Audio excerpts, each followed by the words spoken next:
Hello, everyone. You're welcome to the Women Lighthouse podcast. This is a community for purpose-driven women who desire to live their dreams and aspirations. Our mission is to inspire you to live your dreams one day at a time while serving as a beacon of hope and guidance. We will be addressing various issues related to womanhood. Join me as we explore our journey of life together. I am your host, Women Hamilton.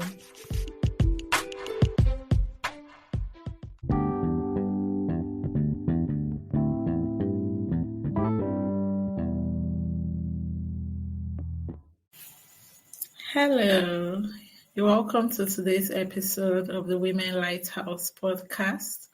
It's always great to have you on the show. So last episode, we began a two-part series on navigating friendships, where I had my friend of over 10 years come in and we talked about how we've been able to maintain a long-lasting friendship. So today, we're going to be addressing the other side of the coin, which is how can we navigate seasonal friendships? How should we know when to hold on to certain friendships and when to let go of them? Stay tuned.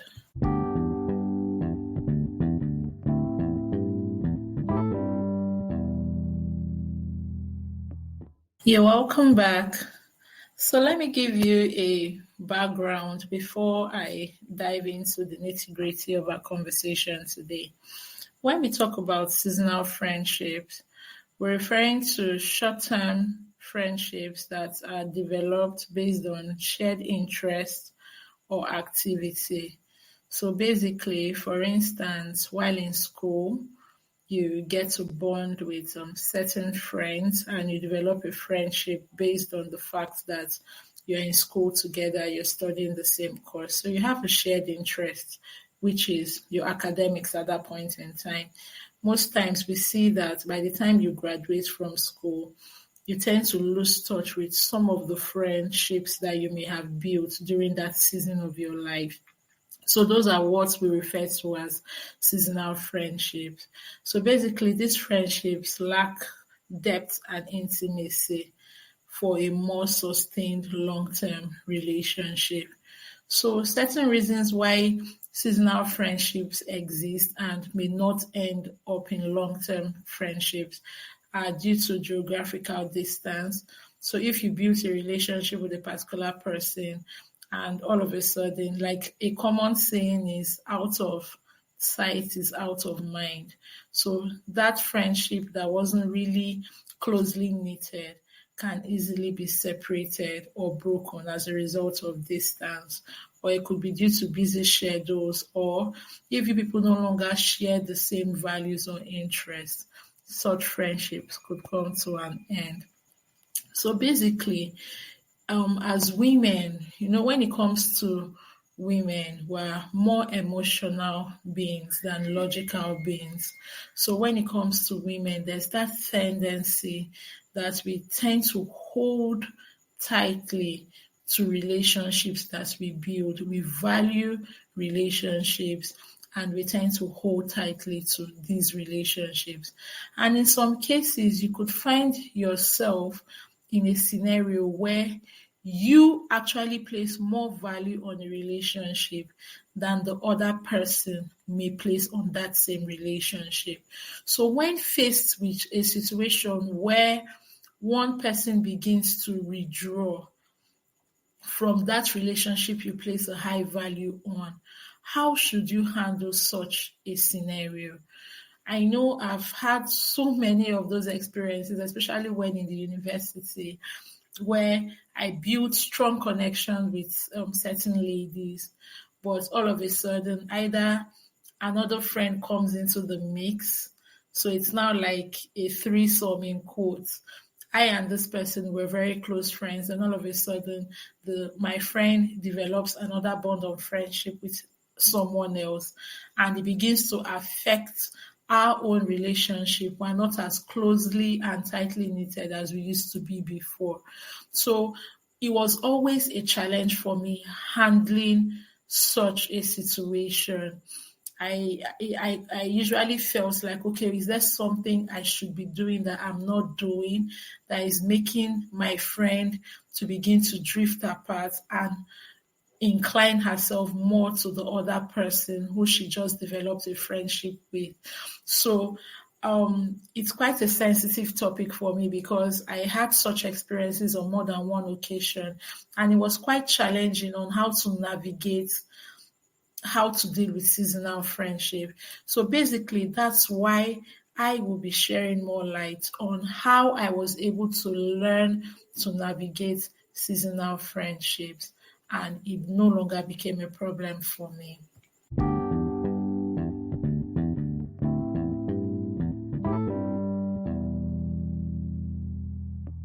So the first thing that I was able to do to navigate those kind of situations was, first, I was able to acknowledge my emotions. It's okay to feel sad, definitely. It's okay to feel sad when it feels like someone who you cherish a relationship with begins to drift apart or doesn't cherish the relationship as much as you do. So the first thing to do is acknowledge your emotions and don't try to numb your feelings or try to feel like there's something wrong with you. I know those times I always felt there was something wrong with me. What is it that I'm not doing well that I need to do? I always try to put in more effort. I remember one of those situations where, because I was frustrated, I was upset, I wanted to send a message to, okay, my fiance then. I wanted to send a message like to pour out my frustration about how I felt that my friend was were no longer as close as we used to be, and she was now friends with someone else. So in the bid of typing the message to send to him, because I was consumed with her on my mind, I now mistakenly sent the message to her. So I didn't want to share how I felt with her.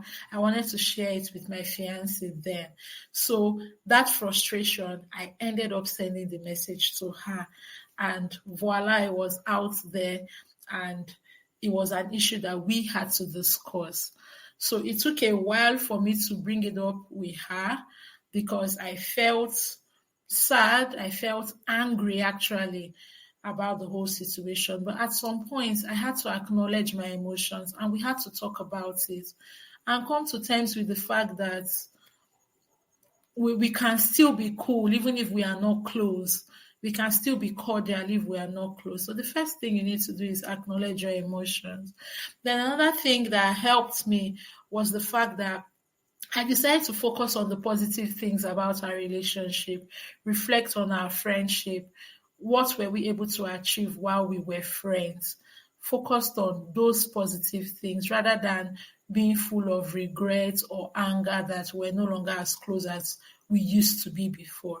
So one thing you should learn to do is reflect on your friendship, reflect on the good times, the memories you built together, and focus on it. Always look out for the positives rather than dwell on the negative feelings you may have.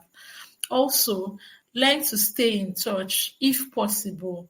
You need to understand that it's okay to transition through seasons of your life. So because you are no longer close with this person doesn't mean you should necessarily lose communication with the person.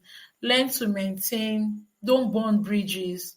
As long as that person's presence in your life is not going to be a negative influence, keep the door of communication open. Every now and then you can check on the person, or if you get to meet either by chance or so, you communicate, you know how you're doing. So let there just be a positive vibe and a positive energy between both of you.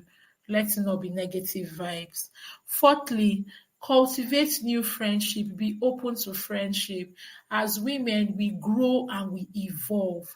I know where I've made friends as a result of the fact that, okay, we're in the same profession, or at this phase of my life. I know I had a friend who, um, while we were in school, we became friends, we were close, we were tight. When I was going through trying season of my life as a single before I got married, we were really close.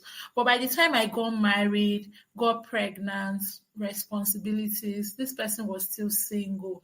I just noticed that naturally we began to drift apart, not because we had a misunderstanding or she did anything bad or I did anything bad. And again, we're not in the same location. So we began to drift apart. And on one occasion, I reached out to her and just apologized. I'm really sorry that I've been overwhelmed with a lot of things going on and we've not really communicated as we used to. And she was like, okay, it's fine. You are married.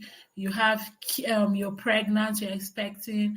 So at some point, I gave birth. So, oh, you have a child. So it's understandable.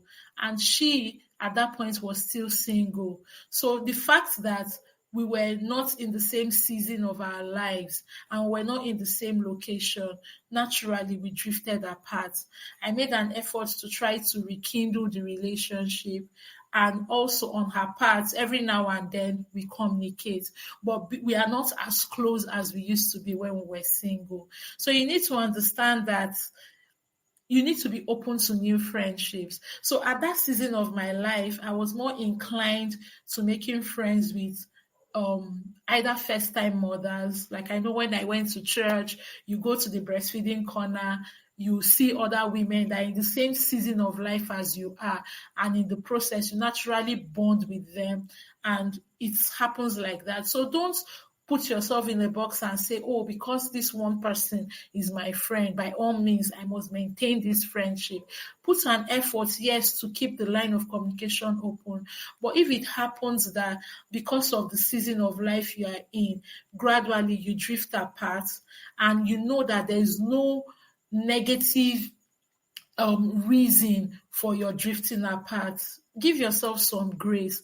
Open up yourself to new relationships and new friendships and take it up from there.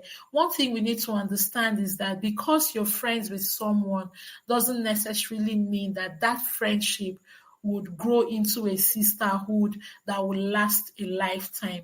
Some will blossom in that, but some won't. So don't try to force things to be what they cannot be. Just allow things be, but ensure that a positive energy exists between you and this person. And lastly, learn to practice self-care.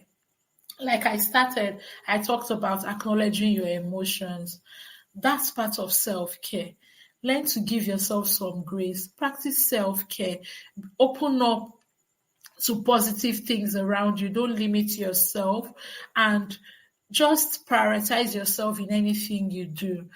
Friendship is a two-way thing. So if it's that you're putting in the effort and you're not getting back the same effort from the other person, it's okay to take a step back and just allow things flow naturally. Just ensure that in anything you do, you try to put yourself first and maintain a healthy relationship with everyone you come across, whether it's a closely knitted one or it's just a cordial acquaintance.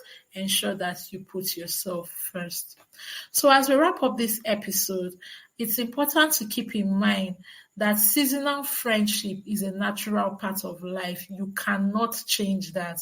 It will always exist. So always remember to approach seasonal friendship with a positive attitude and realistic expectations.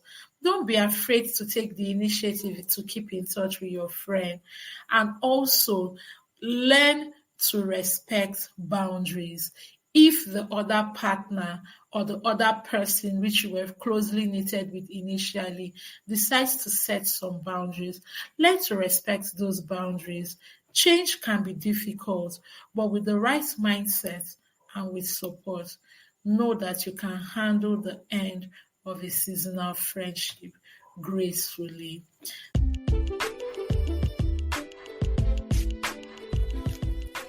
Thank you for listening to today's episode of the Women Lighthouse podcast.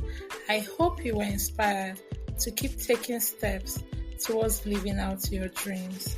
If you enjoyed this episode, we encourage you to share it with other women and leave us a review on our social media platform, which is in the description box. Also, feel free to subscribe to our channel to get notified of new episodes. Till I come your way on our next episode, keep living, keep dreaming. Bye for now.